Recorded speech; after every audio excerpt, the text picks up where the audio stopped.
El primer golpe no fue el más fuerte. No fue el que me hizo perder el equilibrio ni el que me dejó sin aire. No. El primer golpe fue solo el aviso, la advertencia de que algo peor estaba por venir. Yo estaba en la cocina aquella tarde, preparando una ensalada sin mucho interés. Lucía estaba en su cuarto con los cascos puestos, viendo vídeos en su tablet. Javier aún no había llegado del trabajo. Sonó el timbre. No esperaba a nadie, y menos a esa hora. Dejé el cuchillo sobre la tabla y me limpié las manos en un paño. Fui a abrir la puerta con la sensación extraña de que algo no encajaba, de que algo estaba por romperse. Al otro lado, un hombre al que nunca había visto. ¿Marta Fernández? Sí. ¿Quién eres? El hombre era mayor que yo, quizá por unos 10 años, y tenía ese tipo de presencia que pone nerviosa a la gente. No sonreía, pero tampoco parecía agresivo. Más bien alguien que ha hecho esto muchas veces y ya no siente nada. Creo que tenemos que hablar. Sostenía un sobre en la mano. Blanco, sin remitente, sin nombre. Solo un sobre común y corriente que, en cuanto lo vi, sentí que pesaba demasiado. No sé qué es esto, dije, sin moverme. Lo sabes. Lo dijo con tanta seguridad que sentí un escalofrío. Miré el sobre, luego a él. Al fondo del pasillo, la puerta de mi vecina se entreabrió, una sombra se movió detrás de ella. No podía hacer una escena. Extendí la mano y tomé el sobre. Buena suerte, fue todo lo que dijo antes de darse la vuelta y alejarse por las escaleras. Cerré la puerta. El sobre pesaba en mi mano como si estuviera lleno de piedras. Caminé hasta la mesa de la cocina, lo dejé sobre la madera y me quedé mirándolo como si fuera un animal muerto. ¿Qué demonios era esto? Miré hacia el pasillo, hacia la habitación de Lucía. Todo seguía en calma. La vida normal seguía su curso. Respiré hondo y abrí el sobre. Había fotos. Muchas fotos. Y en todas estaba yo. Yo entrando en un hotel. Yo saliendo de un coche que no era el mío. Yo sonriendo con alguien a quien no debería estar sonriendo así. Sentí como la sangre me bajaba de golpe a los pies. No. No, no, no. Esto no podía estar pasando. Esto no era real. Me quedé allí, con las fotos en la mano y el corazón latiéndome en la garganta, sin saber qué hacer. Entonces escuché el sonido de la llave girando en la cerradura.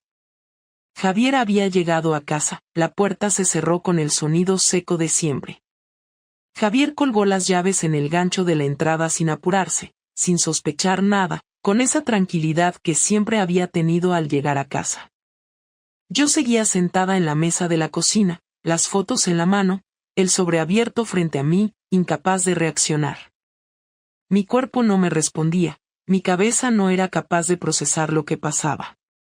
Era como si el tiempo se hubiera detenido, como si mi cerebro necesitara unos segundos más para decidir qué hacer, pero esos segundos se esfumaron en cuanto lo vi aparecer en el umbral de la cocina con la corbata medio suelta y una expresión de cansancio en el rostro. Hola, dijo sin levantar la vista del móvil mientras lo desbloqueaba con un gesto mecánico. No respondí. Mi boca estaba seca. Mis dedos seguían aferrados a las fotos, intentando ocultarlas de su vista, pero sabía que no tenía mucho tiempo. Marta. Su voz cambió ligeramente, ya no era solo el saludo automático, ahora sí me estaba mirando, notando mi rigidez, mi silencio, el hecho de que no me movía ni para devolverle el saludo. Se acercó un paso. ¿Estás bien? Solté las fotos antes de que mi mano comenzara a temblar demasiado. Intenté empujarlas bajo unos papeles, pero fue inútil. Javier tenía el sentido de la observación demasiado desarrollado para ignorar un gesto tan torpe. Su mirada bajó hacia la mesa, y en el instante en que vio las imágenes, su expresión cambió por completo. El silencio que siguió fue brutal. Un vacío absoluto en el que ni siquiera se escuchaban los ruidos de la calle, el sonido lejano del televisor de Lucía, ni el zumbido del refrigerador. Javier no movió ni un músculo mientras sus ojos recorrían las fotografías una por una. No apartó la vista, no preguntó qué era eso, no gritó. Solo las fue tomando una a una, estudiándolas, viendo cada detalle, cada ángulo, cada prueba. Yo sentí el vértigo subir por mi estómago, la presión en el pecho, la necesidad de hablar, de decir algo, pero nada que saliera de mi boca iba a mejorar la situación. Lo sabía, lo veía en su cara. ¿Desde cuándo? No levanté la cabeza. Marta, ¿desde cuándo? Su tono era bajo, contenido, pero el filo estaba ahí, la presión en cada palabra. No, no lo sé. Él soltó una risa seca, sin humor, una de esas risas que no significan nada bueno. No lo sabes. Qué conveniente. Tomó otra foto, la miró fijamente y luego la dejó caer sobre la mesa. ¿Es reciente? Negué con la cabeza, pero era inútil. Ya no importaba lo que dijera, no había respuesta que sirviera. ¿Lucía estaba en casa cuando te ibas a hacer esto? Mi reacción fue inmediata. No metas a Lucía en esto. Él golpeó la mesa con la palma de la mano, haciendo que las fotos se movieran. No metas a Lucía en esto, dice la mujer que salía de aquí a escondidas como una puta adolescente. La agresividad de su tono me hizo retroceder un poco en la silla. Nunca había hablado así, nunca en todos nuestros años juntos. Siempre había sido el que mantenía la calma, el que pensaba antes de actuar, pero lo que tenía delante era otra cosa. No era solo rabia, era decepción, humillación, una furia contenida que no sabía cómo iba a salir. Javier respiró hondo, apretó los dientes y miró hacia la puerta, como si estuviera buscando una salida, como si necesitara un segundo para no hacer algo de lo que pudiera arrepentirse. Pero no se fue. Se apoyó en la encimera, pasó una mano por su cara y luego me miró con una intensidad que me atravesó por completo. ¿Por qué? Su voz ya no tenía tanto enojo, pero supe que esa pregunta era peor que cualquier insulto. No supe qué responder. ¿Por qué, Marta? ¿Por qué hiciste esto? ¿No te daba todo? ¿No era suficiente para ti? Las palabras salieron antes de que pudiera detenerlas. No es tan simple. No, claro que no es simple. Nada lo es cuando descubres que la mujer con la que llevas 12 años compartiendo tu vida ha estado revolcándose con otro. Bajé la cabeza, las manos apretadas sobre mis rodillas. No podía mirarlo. ¿Lo amas? No. ¿Entonces qué? No había una respuesta que pudiera calmarlo. No había justificación que sonara bien. Y lo peor de todo es que ni siquiera yo sabía cómo explicar lo que había hecho. Javier se quedó en silencio, mirando las fotos otra vez. Las recogió con calma, las metió de vuelta en el sobre y lo cerró. No quiero verte. Mis ojos se levantaron de golpe. ¿Qué? No quiero verte, repitió con una frialdad que nunca había usado conmigo. Esta noche duermes en el cuarto de Lucía. Mañana te vas. El pánico se me subió a la garganta. Javier, por favor, hablemos. No. No quiero hablar. No quiero escuchar excusas. No quiero nada de ti. Me levanté, pero él ya se estaba alejando, dirigiéndose a nuestra habitación. Antes de cerrar la puerta, se giró y me miró con una dureza que nunca antes había visto en sus ojos. Si intentas decirle algo a Lucía antes de que yo lo haga, te juro que no te lo voy a perdonar nunca. La puerta se cerró con un golpe seco. Me quedé en medio de la cocina, con el corazón latiéndome descontrolado, con la sensación de que todo mi mundo acababa de desplomarse en cuestión de minutos. Sabía que lo había arruinado todo, pero todavía no tenía idea de lo que estaba por venir. La noche fue un desastre. Me quedé en el sofá porque entrar en la habitación de Lucía y dormir en su cama me pareció demasiado. No pude pegar ojo en toda la madrugada. Cada ruido en el pasillo, cada movimiento de Javier en el cuarto era una carga en el pecho, un recordatorio de que todo estaba roto. Sabía que lo que había hecho estaba mal, pero en mi cabeza la culpa se mezclaba con la frustración, con el miedo, con la sensación de que esto se había ido de control demasiado rápido. No esperaba que me descubriera así, no de esa manera, y mucho menos que su reacción fuera tan absoluta. Nunca lo había visto tan fuera de sí, tan decidido a apartarme de su vida sin siquiera darme la oportunidad de explicarme. Cuando salió del cuarto temprano por la mañana, con el mismo traje de siempre, el rostro serio y los movimientos precisos, supe que la distancia entre nosotros se había vuelto algo real, algo tangible. No me miró. Pasó de largo, fue a la cocina, preparó café, revisó el móvil como si yo no existiera.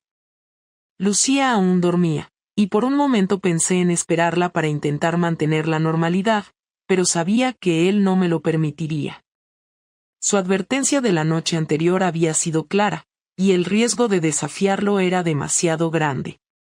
Me acerqué con cautela, sintiéndome como una extraña en mi propia casa. Javier, tenemos que hablar. Él no levantó la mirada de la pantalla del móvil.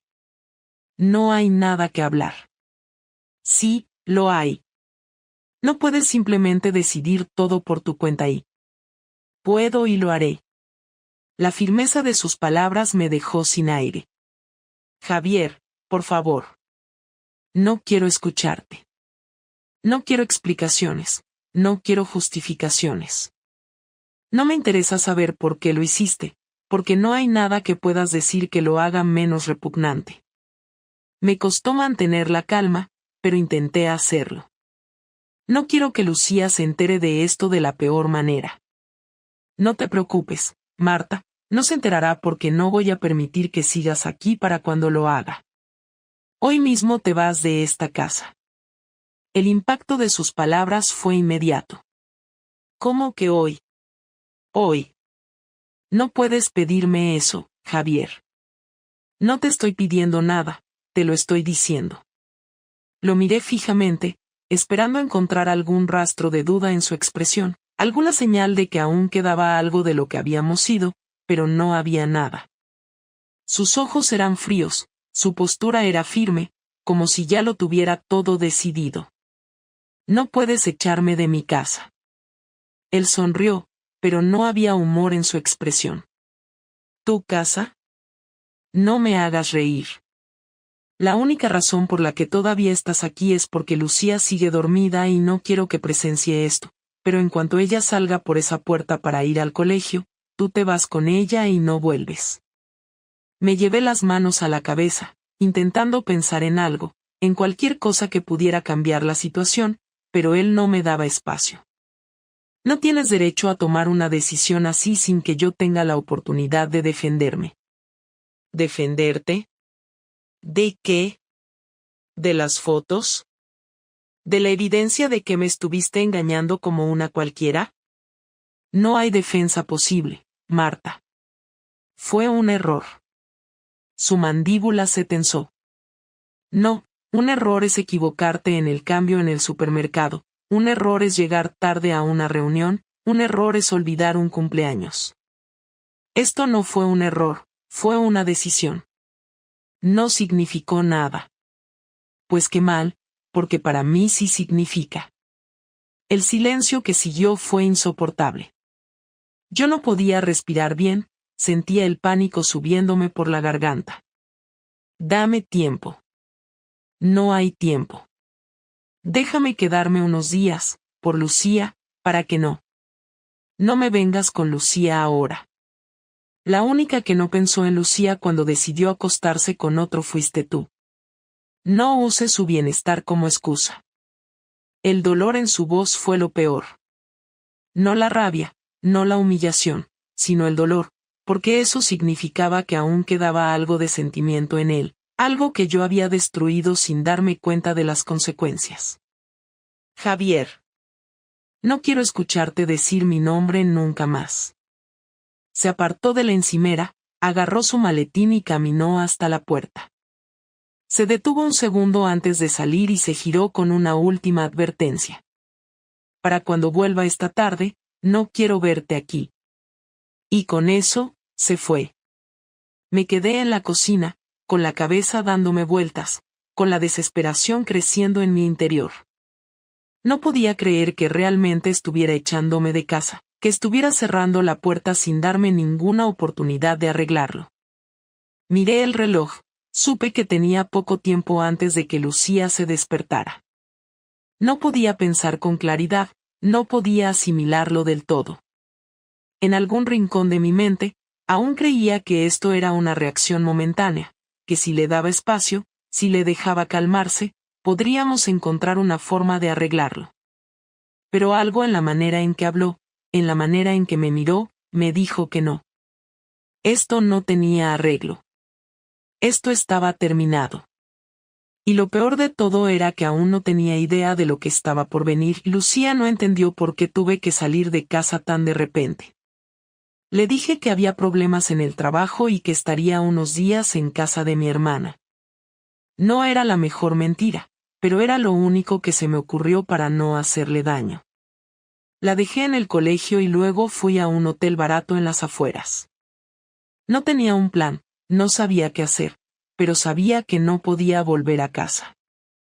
Javier había sido claro, y aunque quise pensar que con el tiempo cambiaría de opinión, algo me decía que esto iba en serio. No supe nada de él en 2 días. No respondía a mis mensajes, no contestaba mis llamadas. Lo único que supe fue por Lucía, quien me dijo que todo estaba normal, que papá estaba un poco callado, pero que seguía llevándola al colegio como siempre. Era como si yo nunca hubiera existido. Como si me hubiera borrado de su vida de un día para otro. El tercer día entendí que algo no estaba bien. Entré en mi cuenta bancaria para ver mis gastos y descubrí que mis tarjetas estaban bloqueadas. Intenté pagar el hotel y me rechazaron el pago. Intenté sacar dinero de un cajero y me apareció un mensaje de saldo insuficiente. No entendía qué pasaba hasta que vi los movimientos en la cuenta conjunta. Todo el dinero había sido transferido. Todo. Cada euro. Javier había vaciado la cuenta sin avisarme, sin dejarme nada. Llamé al banco y me confirmaron lo que ya sospechaba. Javier había retirado el acceso a la cuenta. Legalmente podía hacerlo porque era el titular principal. Yo solo era una autorizada. No tenía derecho a nada. El pánico me golpeó como un puñetazo en el estómago. Sin dinero, sin casa, sin trabajo porque mi jefe me había dado una semana libre después de que yo le dijera que tenía problemas familiares. Estaba completamente atrapada. Intenté llamarlo otra vez. ¿Qué quieres? Su voz era fría, distante, como si estuviera hablando con una extraña. ¿Qué hiciste con el dinero? No te pertenece. ¿Cómo que no? Era nuestra cuenta. Era mi cuenta. Y ya no tienes acceso. Javier, por favor. No me hables como si me importaras. No puedo quedarme sin dinero. No me interesa. ¿Qué se supone que haga? Averígualo. Colgó. Me quedé en la calle, con el móvil en la mano y el estómago vacío. Me quedaba exactamente lo que tenía en efectivo en la cartera. 47 euros. No podía creerlo. No podía creer que Javier, el hombre con el que había estado casada más de una década, el padre de mi hija, me estuviera dejando en la ruina sin ningún tipo de remordimiento. Nunca pensé que fuera capaz de algo así. Sabía que estaba herido, sabía que estaba furioso, pero nunca imaginé que llevaría esto tan lejos. Fui a casa de mi hermana. No quería contarle la verdad, pero no me quedó opción. Cuando le expliqué lo que había pasado, su reacción fue la misma que la de Javier. ¿Y qué esperabas? No que me dejara sin nada. Te acostaste con otro, Marta. Eso no significa que merezca esto. Significa que Javier tiene derecho a hacer lo que le dé la gana. No discutí más. Sabía que no iba a conseguir su apoyo. Me dejó quedarme en su sofá esa noche, pero dejó claro que no podía quedarme más de 2 días porque su marido no quería líos. Me puse en contacto con una abogada. Cuando le conté lo de la cuenta bancaria, su respuesta fue desmoralizante. No puedes hacer nada. ¿Cómo que no? Era su cuenta. Él puede hacer lo que quiera con su dinero. Pero yo también tenía acceso. Eso no significa que te correspondiera. ¿Y la casa? Si está a su nombre, tampoco puedes reclamarla. Pero soy su esposa. Sí, pero si inicias un proceso legal, tardará meses en resolverse. Y mientras tanto, no tienes dinero para pagar un abogado. Era cierto. Javier se había asegurado de que no tuviera forma de defenderme. Decidí ir a la casa. No me importaba que no quisiera verme, necesitaba recoger mis cosas, al menos mi ropa, mi ordenador, cualquier cosa que me permitiera mantener algo de estabilidad. Esperé a que Lucía estuviera en el colegio y fui a la casa. Metí la llave en la cerradura y no giró. Me quedé paralizada. Javier había cambiado la cerradura. Toqué el timbre varias veces, pero nadie respondió. No tenía forma de entrar. Me alejé de la puerta, sintiendo como la desesperación me consumía. Miré hacia las ventanas. Todo estaba cerrado. No había forma de entrar. Me senté en las escaleras, sin saber qué hacer. Todo lo que tenía estaba dentro. Entonces vi a la vecina del tercero salir del portal. Se detuvo al verme y sonrió con algo que parecía lástima. Marta, qué sorpresa verte por aquí. Necesito hablar con Javier. No creo que esté en casa. ¿Sabes si va a volver pronto? No lo sé, pero, hizo una pausa, mejor te vas antes de que llame a la policía. ¿Qué? Javier me pidió que llamara si te veía rondando la casa. Me quedé sin palabras. No solo me había echado. No solo me había dejado sin dinero. Ahora me estaba tratando como una intrusa, como una amenaza, como alguien a quien había que mantener lejos a toda costa. No podía seguir allí. Me fui sin mirar atrás, sintiendo que mi vida se desmoronaba con cada paso.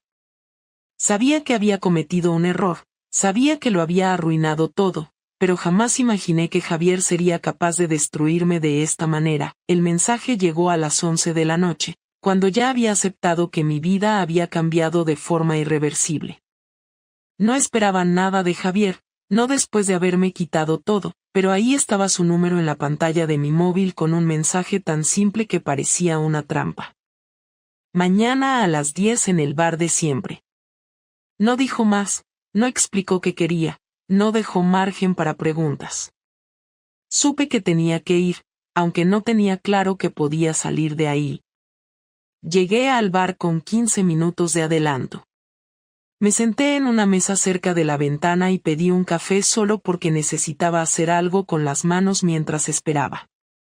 No tenía ropa decente, ni siquiera había podido recuperar mis cosas de la casa. Llevaba puesta la misma blusa del día anterior y un pantalón prestado por mi hermana que me quedaba grande. Me sentía como una extraña en mi propia piel. Javier llegó puntual, como siempre. No había cambiado nada en su apariencia, no parecía afectado, no daba señales de que esto le estuviera pesando de ninguna manera. Se sentó frente a mí sin saludar, pidió un café y se quedó en silencio. No sé por qué querías verme, rompí el silencio porque la tensión era insoportable. Quiero dejar las cosas claras. ¿Más de lo que ya las dejaste? Más. Saqué aire con cansancio, pero me obligué a mantener la calma. No podía permitirme otro enfrentamiento porque ya no tenía nada que perder. Dime. Javier apoyó los codos sobre la mesa y me miró con la misma expresión impenetrable que había tenido en la cocina aquella noche. Voy a pedir el divorcio y quiero que firmes los papeles sin hacer problemas. Sabía que eso iba a pasar, pero escucharlo en voz alta seguía doliendo. Lo imaginaba. No quiero que pongas objeciones, ni que intentes retrasarlo, ni que busques una forma de sacarme dinero. ¿De qué dinero hablas? Ya me lo quitaste todo. Lo hice para que no tuvieras la oportunidad de aprovecharte de la situación. ¿Aprovecharme? Sí. La rabia me subió hasta la garganta, pero la tragué con esfuerzo.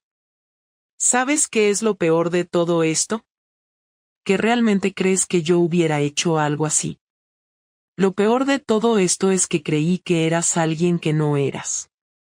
Nos quedamos en silencio. ¿Y Lucía? Lucía es lo único que me importa en este momento. No quiero que crezca odiándome. No voy a hablar mal de ti frente a ella, pero tampoco voy a mentir. Javier. No me pidas que te proteja. Solo quiero verla. Podrás verla, pero en mis términos. ¿Vas a castigarme con ella también? No. Voy a asegurarme de que no le hagas más daño del que ya hiciste. Me quedé sin respuesta. Te daré algo de dinero para que puedas seguir adelante. La sorpresa me paralizó por un segundo. ¿Qué? No quiero que mi hija tenga una madre arruinada, viviendo en la calle. Te depositaré algo suficiente para que te ubiques, pero después de eso, no quiero saber nada más de ti. No tienes que hacer esto. Lo sé. No quiero tu caridad. No es caridad. Es precaución. Javier. No quiero discutirlo. Pasó un mes antes de que volviéramos a cruzarnos.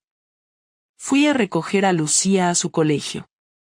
Cuando me vio, corrió a mis brazos como si todo siguiera siendo normal, como si su mundo no se hubiera derrumbado junto con el mío.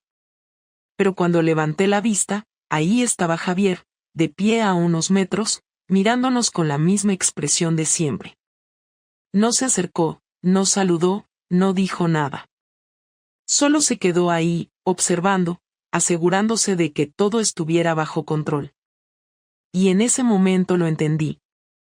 Para él, yo ya no existía, pasaron semanas y la rutina comenzó a tomar forma otra vez, aunque no fuera la misma. Encontré un apartamento pequeño en las afueras, nada especial, pero al menos tenía un lugar donde estar. El dinero que Javier me dio alcanzaba para cubrir lo básico, pero sabía que tarde o temprano iba a agotarse, así que volví a trabajar lo antes posible. No podía permitirme quedarme sin ingresos, y aunque cada día en la oficina era un recordatorio de lo que había hecho, al menos me mantenía ocupada. Nadie dijo nada directamente, pero las miradas, las conversaciones que terminaban de golpe cuando entraba en una sala, todo era suficiente para entender que la historia había corrido más rápido de lo que me imaginaba. No necesitaba preguntar quién lo había contado. Javier no era del tipo que hablaba más de la cuenta, pero en este caso no había sido necesario. Cuando una mujer es descubierta engañando a su marido, la noticia viaja sola. Lucía venía a verme los fines de semana. Javier cumplió su palabra y nunca intentó separarla de mí, pero había reglas. Él la traía los sábados por la mañana y la recogía los domingos por la tarde, sin margen para cambios. No se quedaba más de lo necesario, nunca cruzaba la puerta de mi apartamento y jamás me hablaba más de lo estrictamente necesario. Para él, todo se había reducido a transacciones, a cumplir con lo que era justo sin darme más espacio del necesario en su vida. No había insultos, no había peleas, pero tampoco había oportunidad para nada más. Había desaparecido de su mundo y él de alguna forma también había desaparecido del mío, aunque cada vez que Lucía hablaba de él, sentía ese vacío en el pecho que nunca terminaba de irse. La primera vez que volví a nuestra antigua casa fue porque Lucía olvidó una de sus chaquetas favoritas y Javier me dijo que pasara a recogerla. Pensé que sería rápido, que simplemente tocaría el timbre y él me pasaría la bolsa con la chaqueta sin decir nada, como siempre hacía, pero cuando llegué, la puerta estaba entreabierta y Lucía fue la que salió a recibirme. Corrí a abrazarla como hacía siempre y fue entonces cuando escuché la voz de otra mujer dentro de la casa. Me quedé quieta, con los brazos aún alrededor de mi hija, mientras el sonido de la risa de alguien más llenaba el espacio donde antes solo habíamos estado nosotros tres. Lucía no pareció darle importancia. Papá está con una amiga, ¿quieres entrar? Negué de inmediato y le di un beso en la frente. No, cariño, tengo prisa. Ella me pasó la chaqueta y se despidió como si nada. Para ella, aquello no significaba nada extraño, pero para mí lo significaba todo. No supe qué esperaba. No tenía derecho a sentirme traicionada, no después de lo que hice, pero igual fue un golpe que no supe manejar. Volví al coche sintiéndome más vacía que nunca y pasé el resto del día sin poder concentrarme en nada. No me molestaba que Javier estuviera con alguien más, me molestaba darme cuenta de lo fácil que había sido para él seguir adelante, de lo rápido que me había convertido en un recuerdo, en un error del pasado. Esa noche me quedé despierta hasta tarde pensando en todo lo que había pasado en el último mes. Pensé en el momento en que recibí el sobre con las fotos, en la cara de Javier cuando las vio por primera vez, en la forma en que me sacó de su vida sin darme espacio para nada. Pensé en lo que había hecho, en lo que había perdido, en lo que nunca volvería a recuperar. No podía culparlo. No podía odiarlo. Lo único que podía hacer era aceptar que esto era el resultado de mis propias decisiones y que no había vuelta atrás.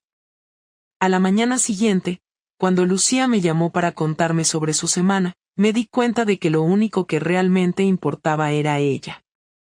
No lo que había perdido, no lo que Javier hiciera con su vida, sino asegurarme de que ella no sufriera más de lo necesario por todo esto. Lo demás, ya no tenía importancia. No sé si alguna vez podré perdonarme del todo. No sé si algún día dejaré de pensar en lo que arruiné, en lo que podría haber sido distinto si hubiera tomado otras decisiones. Pero lo único que puedo hacer ahora es seguir adelante. No por mí. Por Lucía. Porque ella aún me necesita y porque, aunque haya perdido a Javier para siempre, al menos no la he perdido a ella. Y eso, por ahora, es suficiente.